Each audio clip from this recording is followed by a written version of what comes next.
Welcome back. We continue with more news. The South African government has made an urgent request to the International Court of Justice. It wants the ICJ to consider whether Israel's decision to extend its military operations in Rafah requires the court to use its power to prevent further imminent breaches of the rights of Palestinians in Gaza.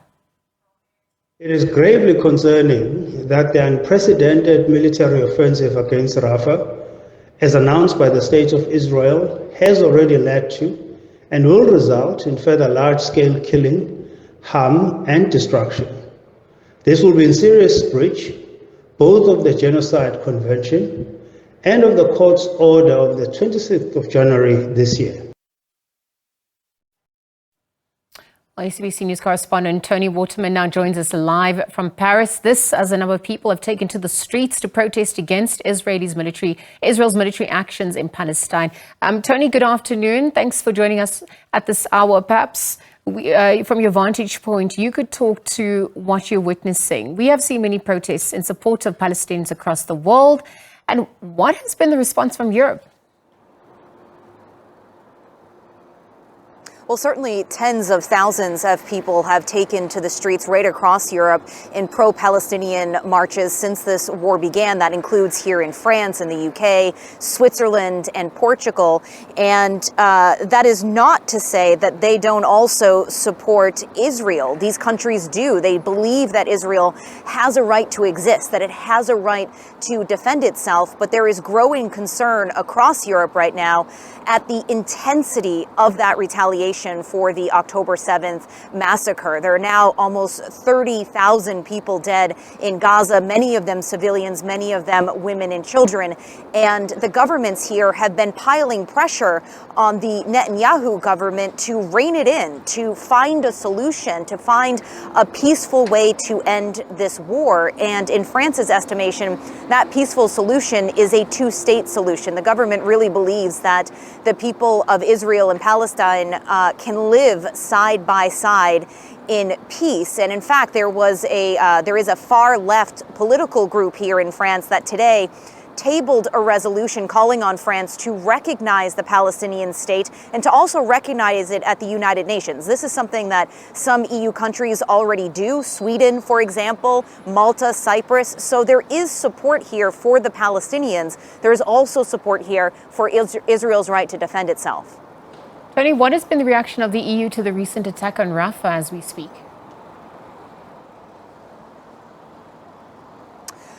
Well, the foreign policy chief of the EU, Joseph Borrell, has said that it is an unspeakable humanitarian catastrophe, that we are headed in that direction. And he's urging allies of Israel, like the United States, to stop supplying weapons to Israel. He says that, President Joe Biden can't say that things are over the top if the United States is still supplying weapons to Israel. I think one of the other concerns, besides a humanitarian crisis being exacerbated in Gaza right now, is that this may lead to even more destabilization in the Middle East, in this entire region. And that is something that Europe does not want to see happen.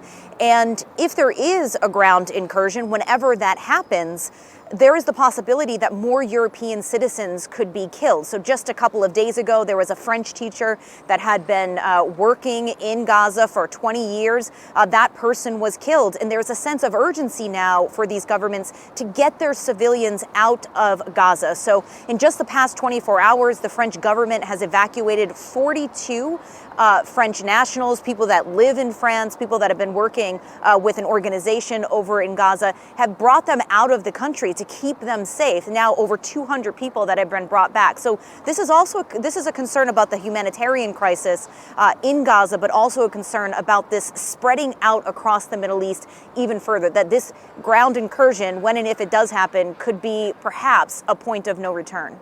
Absolutely, Toni. And as we just look at the allies, or which side supports which side, we just saw that the court had ordered the Netherlands to stop the export of the F-35 parts to Israel within 7 days. I wonder if there's also been any response on that front, just as we also look at the issue of arms sales to Israel at large.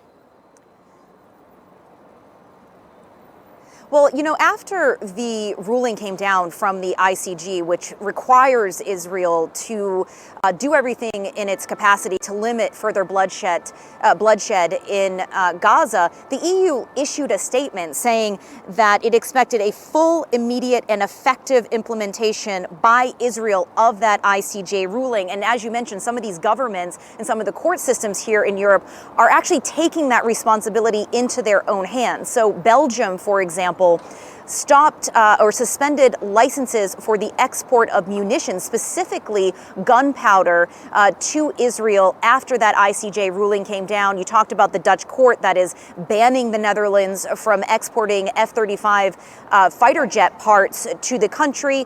Italy says that it has stopped sending arms to Israel since October 7th. And Spain says that it has suspended all arms export licenses to Israel since that ruling from the ICJ came down. So there is this sense here that you can pile the pressure on the Netanyahu government for a ceasefire, for an influx of humanitarian aid into Gaza, but there are other avenues that these governments can take to try to bring this war to a faster close. One of them being, of course, supplying the equipment, the military equipment, the munitions to Israel, which are then being used, some believe, to kill these Palestinians. Toni, thank you very much for joining us at this hour and for that update. We'll leave it there for now. Toni Waterman, of course, our correspondent in Paris. We're looking at the increased number of protests across the world, pro-Palestinian protests, and we're also looking at some of the actions from government. This as we shine a spotlight on the Middle East and really where to from here, given the ICJ ruling and Israel's lack of compliance.